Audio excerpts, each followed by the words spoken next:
ආයිබෝවන්. Nexus Homes වෙතින් ගෙනෙන Build Smart with Nexus වැඩසටහන් මාලාවට නැවතත් බොහොම ආදරෙන් පිළිගන්නවා. Tamanගෙම කියලා ගෙයක් ඒකත් ඉක්මනට සුපිරි ෆිනිෂිං එකකින් හදාගන්න ක්‍රමයක් ගැනද හොය ඉන්නේ. ඇත්තටම හැමෝගෙම හීනයක් නේ ඒක. ඉතින් අද අපි කතා කරන්නේ ඒ හීනේ සැබෑ කරගන්න උදව්වක් වෙන්න පුළුවන් නූතන තාක්ෂණයක් ගැනයි. ඉතින් අපි හැමෝම සාදරයෙන් පිළිගන්න ගමන් කෙලින්ම යමු අද මාතෘකාවට. හරි, එහෙනම් මොකද්ද මේ කියන නවීන විසඳුම? අපි බලමු මේ RBS පැනල් කියන්නේ මොනවද කියලා. ඉතින් මොනවද මේ RBS පැනල්? හරිම සරලයි. හිතන්නකෝ අපි සාමාන්‍යයෙන් ගඩොල් කළුගල් වලින් බිත්ති හදනෝනේ. අන්න ඒ වෙනුවට පාවිච්චි කරන්න පුළුවන් දෙයක් තමයි මේ. මේවා ෆැක්ටරි එක බොහොම පාලනය කරපු පරිසරයක හදලා ඊට පස්සේ ගේ හදන තැනට, ඒ කියන්නේ සයිට් එකට ගෙනත් එකලස් කරනවා. මේවා අතිශයින්ම ශක්තිමත්. ඒ වගේම ගොඩක් කල් පවතිනවා. හොඳයි. දැන් අපි කතා කරමු වැදගත්ම දේ ගැන. මොනවද මේකේ තියෙන වාසි? කොහොමද මේවා පාවිච්චි කරලා ඉක්මනට වඩාත් හොඳට ගයක් හදන්න පුළුවන් වෙන්නේ? මෙන්න බලන්න වාසි ටික. ප්‍රධාන වශයෙන්ම වැඩේ හරිම වේගවත්. ඒ වගේම ෆිනිෂින් එක. ඒ කියන්නේ ගුණාත්මක භාවය ඊටාම ඉහළයි. ශක්තිය ගැන ඉතින් කතා කරන්න දෙයක් නැහැ. ඊට අමතරව සමහර වෙලාවට ලේබර් කොස්ට් එක අඩු වෙන්නත් පුළුවන්. සයිට් එකේ කුණු එකතු වෙන එක අඩු නිසා පරිසරයටත් හිත කරයි. මේක තමයි ලුකුම වාසියක්. කාලයේ ඉතිරිවීම. සාම්ප්‍රදායිකව බිත්ති බඳිනවට වඩා සෑහෙන කාලයක් ඉතුරුයි. ඒ කියන්නේ මුළු ගෙදරම වැඩ බලාපොරොත්තු වුණාටත් වඩා ඉක්මනට ඉවර කරගන්න ලොකු අවස්ථාවක් ලැබෙනවා. අනෙක් වැදගත්ම දේ තමයි ඉහළම ගුණාත්මක නිමාව.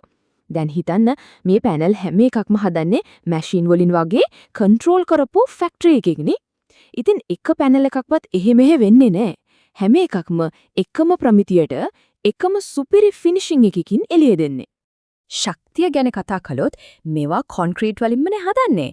ඒ නිසා ශක්තියයි කල්ප වෑයමයි ගැන දෙපාරක් හිතන්න ඕනේනේ. ඒක සහතිකයි. හරි, අපි දැන් වාසි ගැන ගොඩාක් දේවල් කතා කළා. හැබැයි ඕනෑම දෙයක වාසි වගේම අපි ටිකක් සැලකිලිමත් වෙන්න ඕන කාරණුත් තියෙනවා. බුද්ධිමත් තීරණයක් ගන්න නම් අපි ඒ පැත්තත් අනිවාර්යයෙන්ම බලන්න ඕන.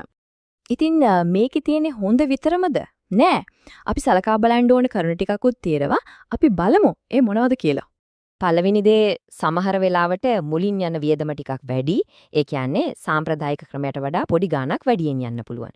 දෙවනිව මේවා ෆැක්ටරියේ හදලා ගේන නිසා සයිට් එකේ සවි කළාට පස්සේ ලොකු වෙනස්කම් ප්ලෑන් එකේ කරන්න අමාරුයි. ඒ වගේම මේ පැනල් ලොකු නිසා ඒවා උස්සන්න ක්‍රේන් වගේ විශේෂ උපකරණ ඕන වෙනවා.